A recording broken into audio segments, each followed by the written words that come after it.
धनगर समाजाला सरकारचं शिष्टमंडळ देणार भेट। धनगर समाजाच्या एसटी प्रवर्गामध्ये अंमलबजावणी करण्यासाठी पंढरपूरमध्ये धनगर समाजाचे आमरण उपोषण सुरू आहे। आज 6वा दिवस आहे। सरकारचं शिष्टमंडळ आज दुपारी 12 वाजता या उपोषण स्थळी भेट देणार असल्याचे सांगितले जात आहे।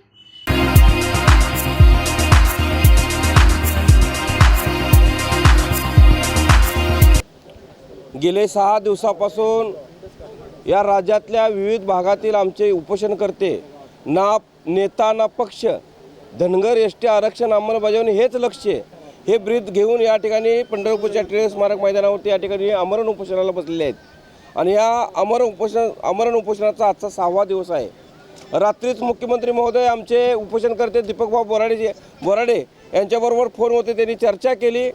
काल पण या ठिकाणी आमच्या समाजाचे नेते आमदार गोपीचंद पडळकर साहेब असतील, माजी आमदार प्रकाश अण्णा शेंडगे असतील, यांची उपमुख्यमंत्री देवेंद्रभाऊ फडणवीस साहेब यांच्याबरोबर चर्चा झाली।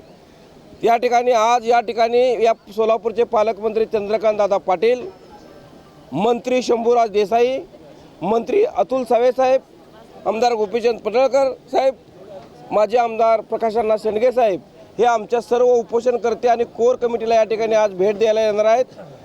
मला आपल्या माध्यमातून या मायबाप सरकारला एकच विनंती करायची आहे की गेल्या 70 वर्षापासून माझा धनगर समाज अभिप्रेत डॉक्टर बाबासाहेबांना अभिप्रेत असणारं धनगर एसटी आरक्षण अंमलबजावणीचा प्रश्न या मंत्री महोदयांनी तात्काळ संपवावा आणि माझ्या सर्वसामान्य गावगाड्यात राहणाऱ्या धनगर बांधवांना 2 कोटी धनगर बांधवांना जमातींना या ठिकाणी एसटीचा दाखला द्यावा एवढीच विनंती या निमित्ताने मी करतो।